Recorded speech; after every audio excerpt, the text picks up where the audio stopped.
Hello everyone, welcome back to another episode of my Pokemon Hardcore Nuzlocke series. For those who don't know me, I'm Beno. I'm on a mission to complete each mainline Pokemon game using the Hardcore Nuzlocke rule set before the release of Pokemon Brilliant Diamond and the Shining Pearl games, which I'm very excited to play. The rules of the challenge are, if a Pokemon faints, it is considered dead and therefore must be released. I can only catch the first unique Pokemon in each route. I must play in set mode, no items in battle, no over leveling, and finally, no legendaries. And without further ado, let's jump right into the episode. Our next stop in our journey is Vermilion City. The Vermilion City gym is the electric gym and is blocked by an annoying tree. So we put aside the gym challenge for now and hop on board the SSN using the ticket that Bill had just given us. Our rival Blue was also on the ship, and once again, he was stubborn enough to challenge me. You'd think after being humiliated by me not too long ago on Naga Bridge, you'd at least have given up, or at the very least, consider training your Pokemon up, but honestly, he had hardly improved. So, I had to teach Blue a lesson, and I beat him entirely using my Gyarados. I then proceeded to find the captain of the ship, who was seasick.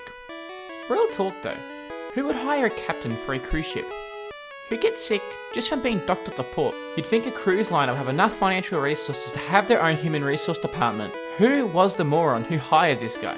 I then rubbed the poor captain's back, ignoring social distancing protocols, and he started to feel better all of a sudden, and as a reward, gives me the HM for cut, allowing me to cut down the tree in front of Vermilion City Gym. The Vermilion City Gym is tough, and I know what you're all thinking. What's so hard about Lieutenant Surge, right? But you see, Lieutenant Surge isn't the problem, it's the puzzle beforehand. The puzzle works by you finding a switch between 15 different bins. Then once you find the first switch, you have to find another switch to open the electric door to Lieutenant Surge. The catch here, however, is that if you get the second switch wrong, the correct switches reset and you have to find the first switch again. To make matters worse, each time you don't find the switch, the game starts sending you a subliminal message. I decided to be a scumbag and came up with a brilliant strategy to pass this puzzle. Once I found the first switch, I saved the game. Then all I had to do was, if I got the switch wrong, was reset and keep trying until I find that second switch. Otherwise, I would have been here all day. Anyway, back to Lieutenant Surge. I taught Dig to Eradicate since Nidoking cannot learn Dig, and I put it at the front of my party. Lieutenant Surge leads with a Voltorb. I used Dig, taking it out in one hit. He then brings out a Pikachu, and once again, took it out in one turn using Dig. Then, I decided to spice things up by switching into Nidoking when he brought out his Raichu. You see, Raichu only knows Thunderbolt and Thundershock. And since ground types are immune to electric moves, this was a free victory. And with that, Lieutenant Surge was defeated and I got the Thunder Badge. We then headed to Lavender Town via Dark Cave, and I was battling different hikers, and I came to this realization on stream. That Graveler probably had self-destruct, right? That's kind of scary. A few moments later.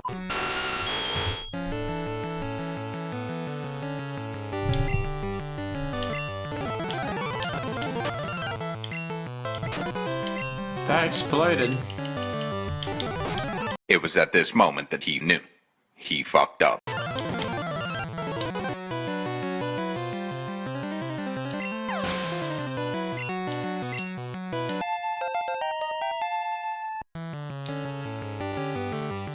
Oh shit!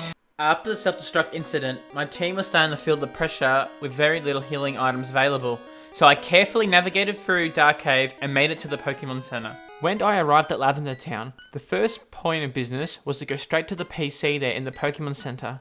I deposited my Bulbasaur, gave it a farewell before releasing it into the wild. I then headed towards Celadon City and tried to get a Growlithe Encounter. Here is how that went. Let's go, Growlithe. That's a... Look at the lunch raw! Oh!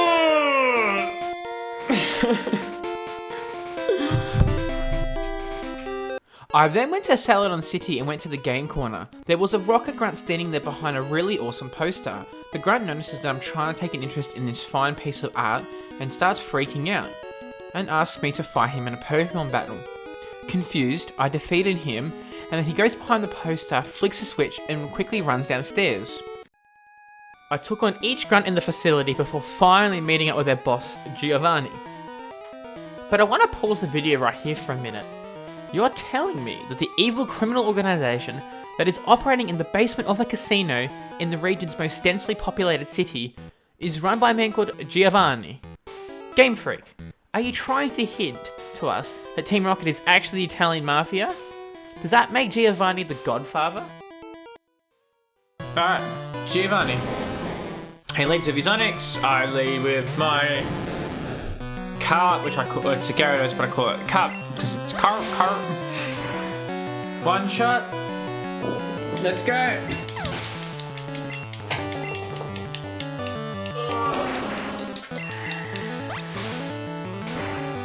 This is a snooze fest as fuck.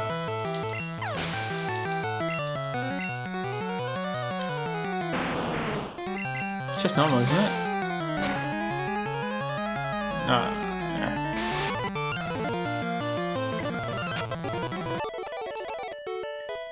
After losing the fight, Giovanni stands down and drops the seal scope, abandoning his hideout. We then head towards Celadon City Gym and take out all the gym trainers before facing Erica, who's the grass gym leader.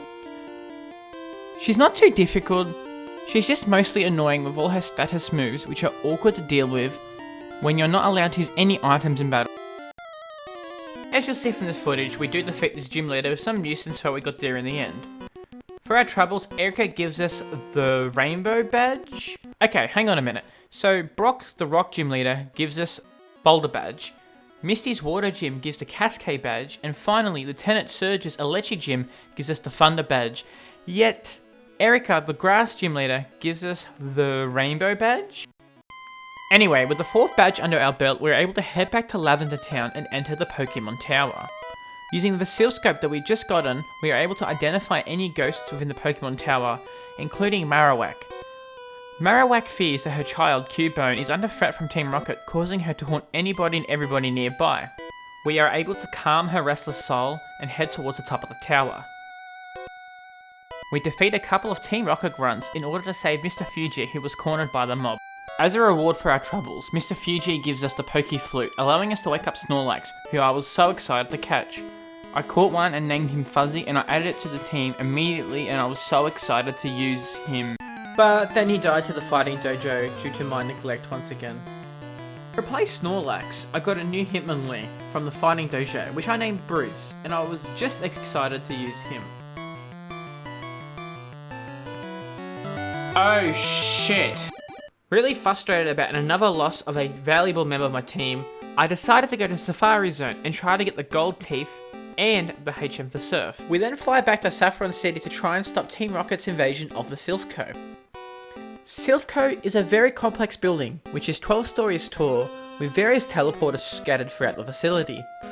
In order to navigate, you must first find the key that will allow you to open all the closed doors, and in order to find this key, you need to use certain portals in a particular order, and as you go through the portals, you'll be teleported on different floors. It leaves you very disoriented. However, once you find the key, the facility opens right up, and it is much easier. Finally, you head towards Giovanni, but before you make it to the portal that reaches Giovanni's floor, our rival Blue suddenly wants to fight us in another rival battle. The audacity of this guy.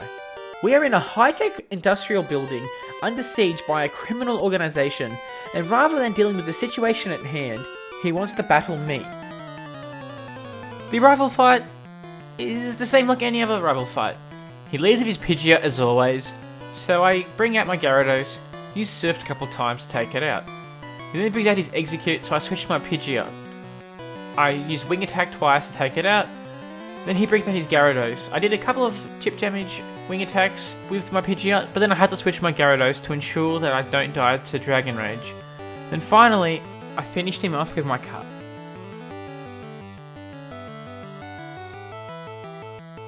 We finally made it to the floor where Giovanni sits. Then he says Beno meets again, and says that he's discussing a vital business decision, and that me meddling in his affairs, he'll bring me a world of pain. One problem though, his definition of world of pain is using holy ground type Pokemon against me, and I have a Gyarados. So you can imagine this fight was extremely easy. I literally just pressed Surf, and defeated all 4 of his members without any issues whatsoever. Even after saving the president of Silphco, he rubs it in my face that he is rich.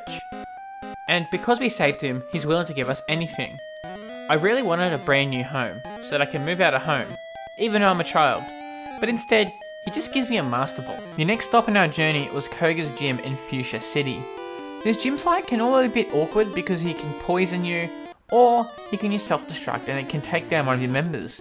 However, I strategically completed Silphco before, because Silphco has the team of Earthquake, and Earthquake can be taught to Nidoking, therefore making the fight incredibly easy because ground types are super effective against poison type.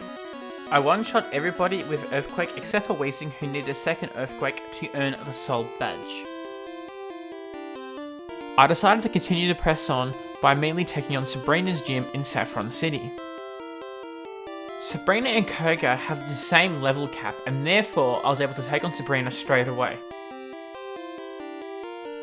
Sabrina is arguably the toughest fight in the game. You see, Generation 1 Psychic Pokemon are considered broken due to how the special stat works.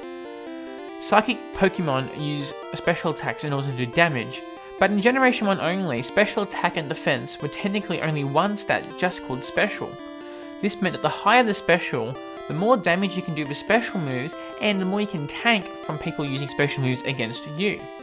This made it really difficult to do damage to psychic types unless they were physical type moves.